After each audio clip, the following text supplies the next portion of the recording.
Welcome to Lunch with Legacy Leaders, a weekly talk show with local and national thought leaders on issues impacting the Black community. Now introducing our host, Miss Ann Marie Sorrell. Good afternoon and happy new year to everyone out there. Welcome to 2022. Welcome to Lunch with Legacy Leaders. I'm your host, Ann Marie Sorrell, President and CEO of the Mosaic Group, and I'm super excited about our upcoming season.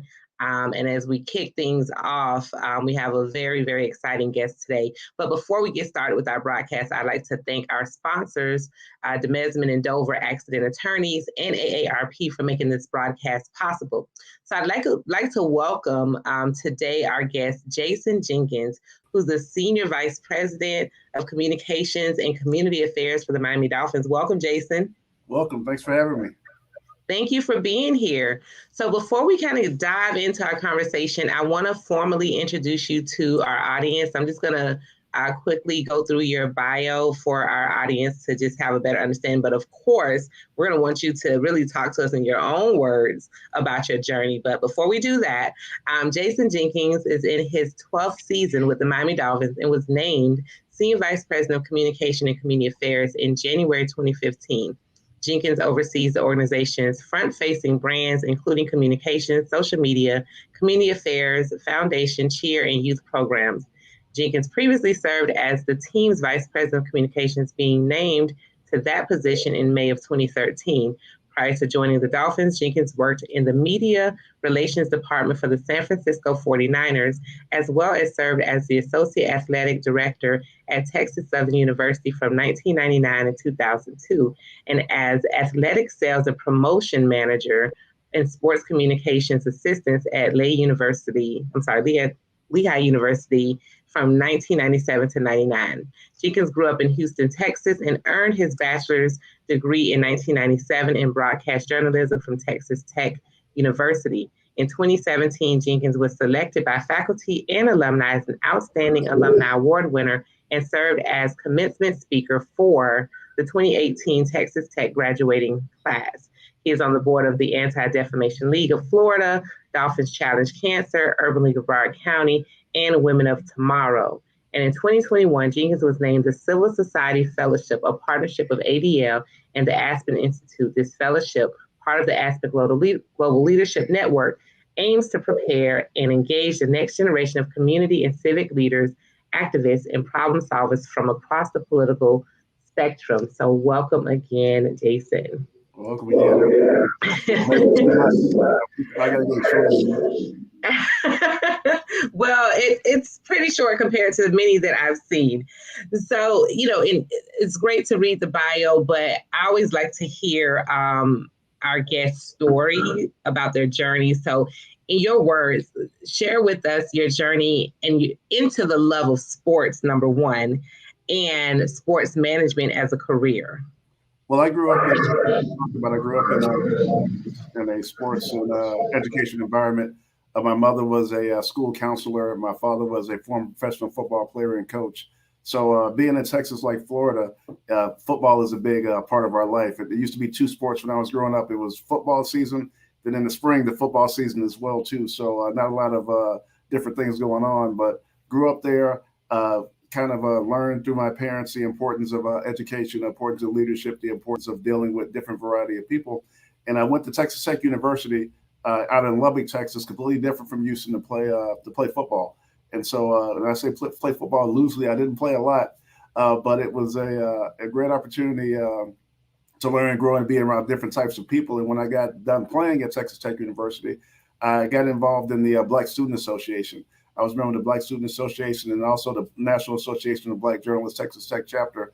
And it kind of got me into a career in terms of sports. And through that, kind of guided me to where you mentioned Pennsylvania, back at Houston at Texas Southern University, historically Black college. From there, San Francisco with the 49ers, and then now at Miami. So sports has meant everything in the world to me. It's given me the opportunity to see the country, be a part of things, both good and challenging, and being in positions that, frankly, that we need more diversity in as well too. So I'm excited about and blessed to be at this career. Awesome. Well, what a journey. Sounds very exciting. At one point in my life, I wanted to be in sports management, but it was for all the wrong reasons. Anyways, I won't get into it. Let me interview you. Let's switch it up. No, I'm just kidding. So, give us a little insight into your role. Like, what is it, I mean, you mentioned, in your bio, social media, communications, community affair, but what is a typical day in the life of an SVP of communications for the Miami Dolphins? Well, it's very exciting, very fun. A lot of things are different. I oversee our communications, so whether it's the football communications, dealing with our ownership, leadership, the football team, obviously here with the Miami Dolphins, but through Hard Rock Stadium, we have a lot of different events that have communication aspects too.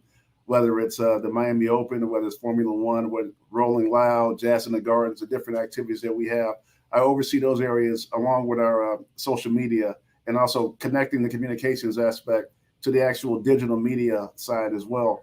We do a lot of great things in the community, so I'm fortunate enough to oversee that process. So different programs, whether it's our Dolphins Challenge Cancer, which is an event that raises funds for the University of Miami Sylvester Comprehensive Cancer Center, our Football Unites program, which is afforded us opportunities to meet with a lot of different community partners as well.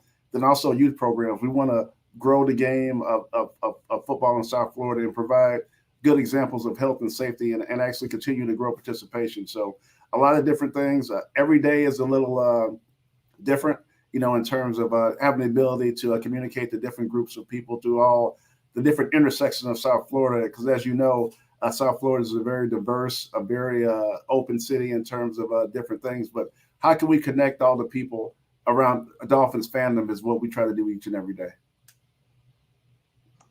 Well, I love that. And, speaking of diversity, a lot of times when most people think of sports, professional sports in particular, we often see diversity on the field. But I am excited to see yourself and others in a more leadership capacity, non-football playing role. So how is the industry of sports, especially professional sports?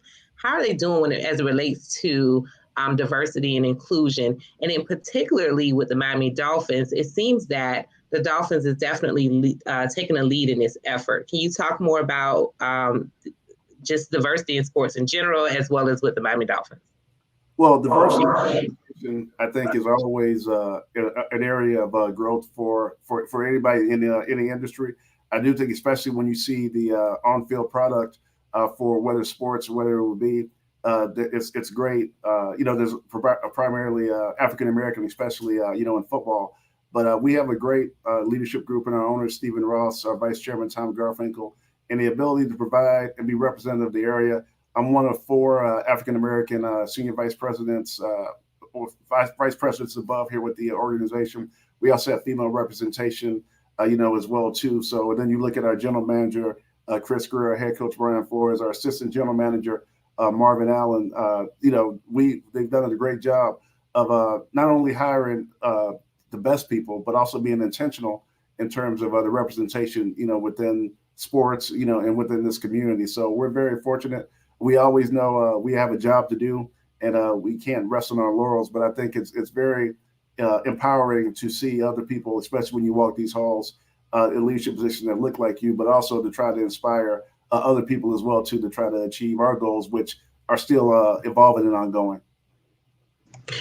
Now, do you see this as an uptick in the industry to be more the sports industry, or maybe even in the NFL organization, to be more diverse and inclusive when it comes to top leadership in the organizations? Do you see that being a trend, or is Miami Dolphins just kind of that standout organization that's leading the way? Well, I mean, we try to lead the way through our actions and the results that we have. I do think hopefully will not be a point where it's considered a trend. I mean, I understand the question and I know what you mean by that, but to be just a natural course of being that you can work, succeed, have challenges, go through these things, but with the idea of having the representation.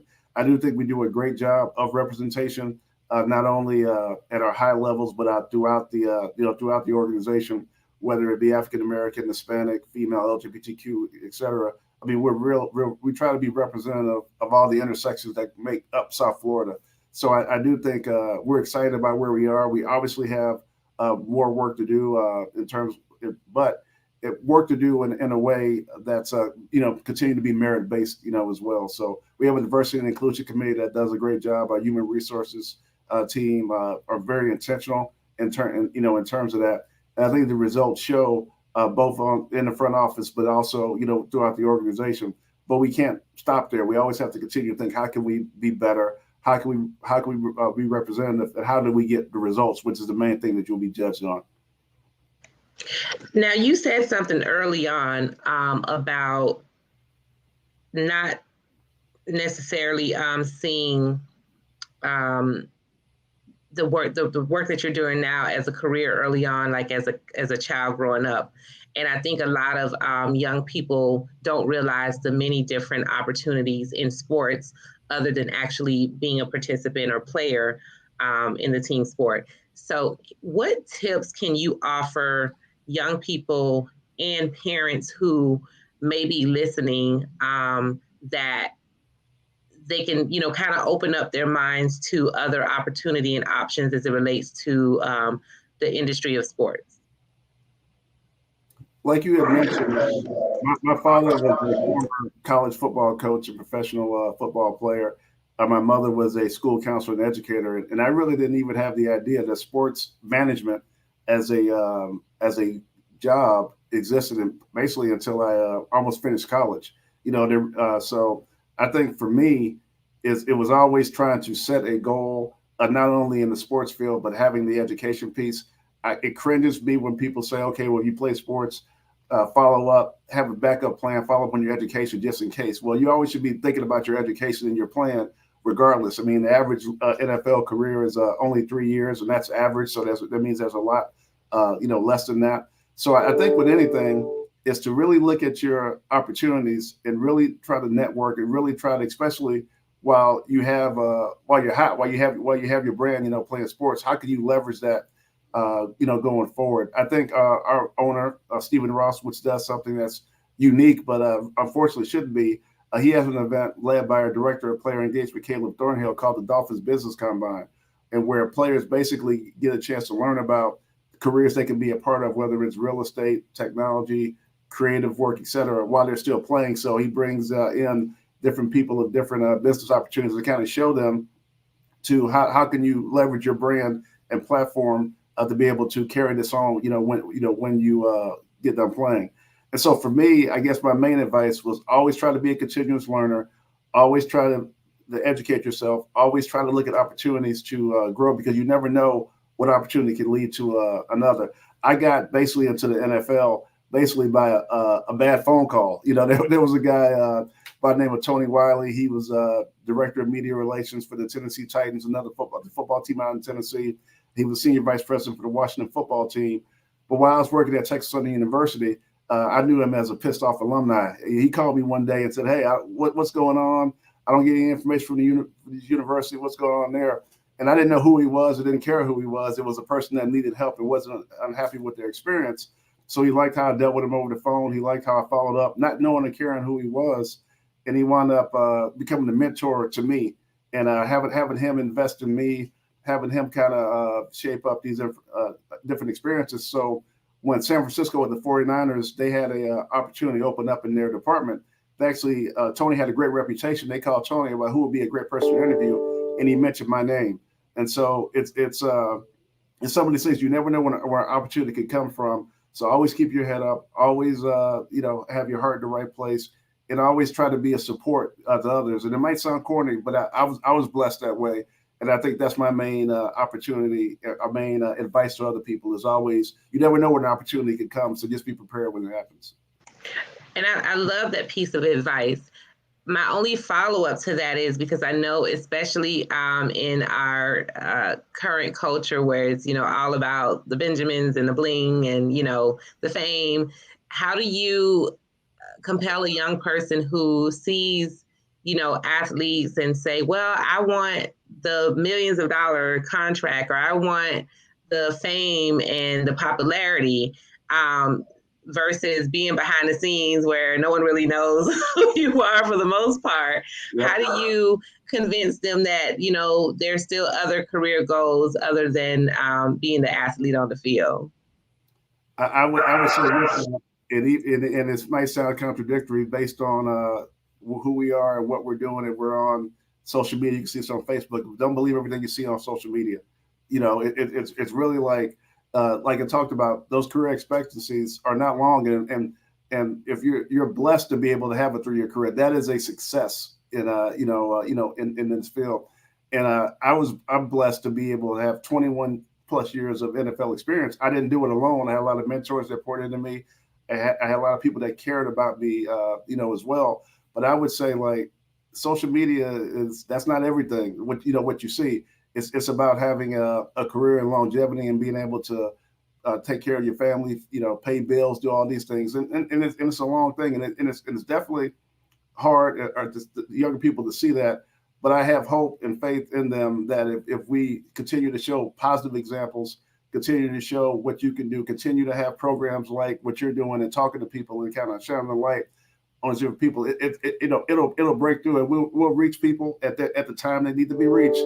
But it will take the turn if we continue to be intentional about it. Well, one of your fans says everyone knows you anyways. So I guess you're not that behind the scenes, Jason.